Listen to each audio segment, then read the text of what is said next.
তুমি দুনিয়ার জীবনকে মূল্যায়ন করো, দুনিয়ার হায়াতকে মূল্যায়ন করো। তোমার সামনে মৃত্যু আসার পূর্বে, আল্লাহ মৃত্যু যখন আসবে তখন আর নেক আমল করার সুযোগ নেই। তখন বলবেন রব্বির জীবন, রব্বির জীবন, আল্লাহ আমাকে ফিরিয়ে দেন। কি জন্য? আমি কিছু সৎকর্ম করব। কি জন্য? আমি কিছু নেক আমল বাড়িয়ে আসবো। কি জন্য? আমি কিছু দিনের কাজ করে আসবো, নিজে কিছু ভালো আমল করে আসবো। আল্লাহ বলতেছেন তোমাকে অনেক সময় দেওয়া হয়েছে, আর এখন তোমাকে সময় তুমি করোনি, অনেক সময় তোমাকে দেওয়া হয়েছে, তুমি করোনি।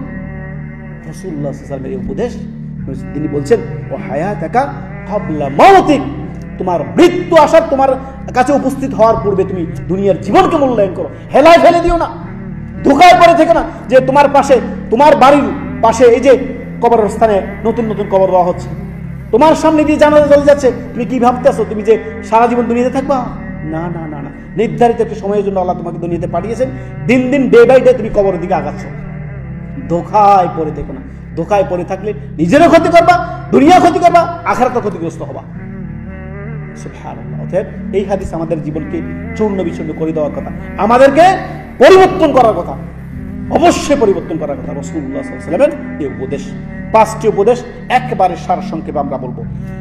নবী সাল্লাল্লাহু আলাইহি সাল্লাম বলেছেন, সহিহ আল জামির হাদিস নাম্বার 1077 নম্বর হাদিস, নবী সাল্লাল্লাহু আলাইহি সাল্লাম বলেন, ইগতানিম, গনিমত মনে করো, সুবর্ণ সুযোগ মনে করো তোমার জন্য, খামসান ক্বাবলা খামসিন, 5টি অবস্থা আসার পূর্বে 5টি অবস্থানকে তুমি কি করো? অবস্থাকে মূল্যায়ন করো, গনিমত মনে করো, সুবর্ণ সুযোগ মনে করো।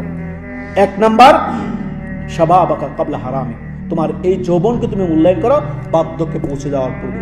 যৌবন পেয়ে তুমি যেমন ইচ্ছা তেমন চলো না, যেমন ইচ্ছা তেমন অবাধ্যতার জীবন যাপন করো না, হারাম নাজায়েজে জড়িয়ে পড়িও না, জেনা ব্যভিচারে জড়িয়ে পড়িও না। সতর্ক সাবধান নারী পুরুষ সবাইকের জন্য এই হাদিস। সুবহানাল্লাহ। অতএব মেরে ভাই, দুনিয়ার জীবনে আছে আমরা নেক আমলে নিয়ে যাব, আখিরাতের সঞ্চয় নেক আমল নিয়ে যাব, আমরা সৎকর্ম বাড়িয়ে দিব, গুনাহকে ছেড়ে দিব। মউত আসবে, ওয়াজাআত সাকরাতুল মাউত বিল হক, যালিকা মা কুনতা মিন। মানুষ ধোঁকায় থাকবে না, আসমানে থাকো, জমিন থাকো, যেইখানে থাকো না কেন, মৃত্যু তোমাকে ধরবেই ধরবে। নির্ধারিত সময় তোমার সামনে আসবেই, মৃত্যু, মালাকুল মউত আসবেই।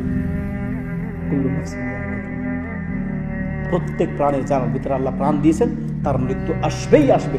ইন্নাল্লাহা হাইয়ুন লা ইয়ামুত, আল্লাহ একমাত্র হচ্ছেন চিরঞ্জীব, এছাড়া সমস্ত সৃষ্টি একদিন কুল্লু মান আলাইহা ফান, ধ্বংস হয়ে যাবে এই পৃথিবী।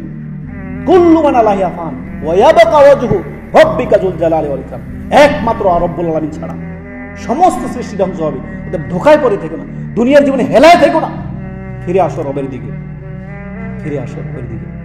ওয়াসারিউ ইলা মাগফিরাতিন মির রাব্বিকুম ওয়া জান্নাত আর রবি, একটি ইসলামিক প্ল্যাটফর্ম, সত্যের দিকে চিরশান্তির পথে থাকিতে চায় সবার শীর্ষে।